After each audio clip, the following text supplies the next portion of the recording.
Assalamu alaikum warahmatullah. Yan uwa barkanmu da warhaka, barkanmu da sake saduwa da ku a cikin wannan sabon bidiyo. Idan yau ne farkon zuwan ku wannan channel ɗin, ku daure ku danna mana subscribe, sannan ku danna mana ƙararrawa domin samun bidiyoyin mu da zarar mun ɗora.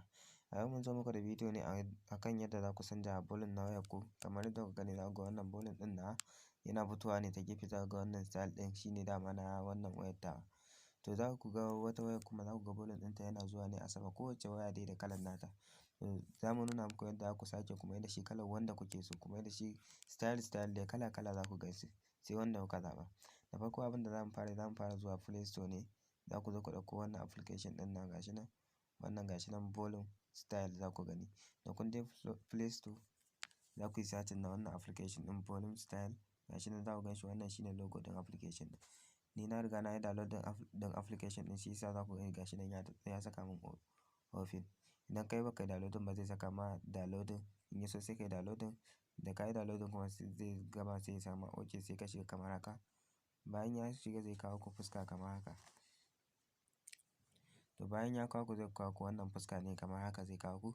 To da farko abin da aka fara yi, za ka zo ka shiga wannan gashi nan sama za ku ga an sa start, sai ku zo ku danna shi kamar haka. To da zarar kun danna zai kawo ku nan, sai ku zo ku ba shi dama. Da kun ba shi dama za ku zo ku nemo shi, gashi nan yana nuna muku gashi nan volume style, sai ku zo ku taɓa, sai ku kunna shi. To kuna kunna shi zai kawo muku haka, sai ku danna OK. To da zarar kun danna OK zai dawo da ku cikin application ɗin. Za ku ga ya fara ya sa stop in kana so ka dakatar da shi kenan. To abin da aka yi yanzu a gaba shine za ka zo ka nemi wanne irin volume kake so ya dinga fitowa a wajen volume ɗin wayarka. Za ka zo ka zaɓa. Misali mu bari mu zo mu zaɓi wanda muke so. Gasu nan za ku zaɓa, sai wanda kuka zaɓa. Gasu nan kala. Mu bari mu zo mu zaɓi wannan.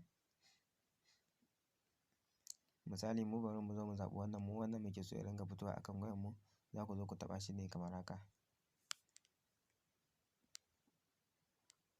To da zarar kun taɓa shi zai kawo ku haka, sai ku zo ku taɓa wannan karan gasu nan. Da zarar kun taɓa shi za ku zo zai kawo ku wannan enable cast ɗin nan, gashi nan enable cast control, sai ku zo ku taɓa shi. Kuna taɓa shi zai kawo ku haka cancel da enable, sai ku danna enable. Shine wanda yadda zai zauna akan wayar ku kenan. Sai ku danna enable.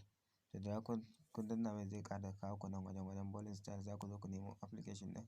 Gashi nan volume style gashi nan na biyu. Ko kuma zai yiwu ba na biyu zai nuna muku, duk inda ya nuna muku dai sai ku zo ku nemo sunan application ɗin.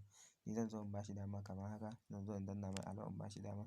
Da zarar na danna mai shi kenan, na ba shi dama yanzu. Daga zarar na ƙaro ƙara za ku ga wancan ya tashi daga wancan kalan ya dawo wannan kalan. Kun gani? Kun ga ya tashi daga wancan kalan. Yanzu ko da na fito dama na riga na danna mai enable. To haka za ku bi, za ku canja duk wani, za ku canja style ɗin volume ɗinku, ku zaɓi wanda kuke so. Ta wannan hanyar za ku bi ku sake. Bayan haka kuma za ku zo ku iya creating style ɗin. In duk waɗannan zaɓukan ba su yi muku ba, za ku iya zuwa ku yi creating ɗin style ɗin da kuke so. Gashi nan za ku zo ku danna wannan create, gashi nan create style. Za ku zo ku danna shi. Da zarar kun danna shi za ku zo nan, za ku zo ku zaɓi wanda kuke so. Ku zaɓi kalar da kuke so, sannan ku sassanja duk yanayin yadda kuke son dai ku ganshi gashi nan yadda za ku canza ta cikin nan ɓarin kenan. Yau mun gode da kallon wannan bidiyo.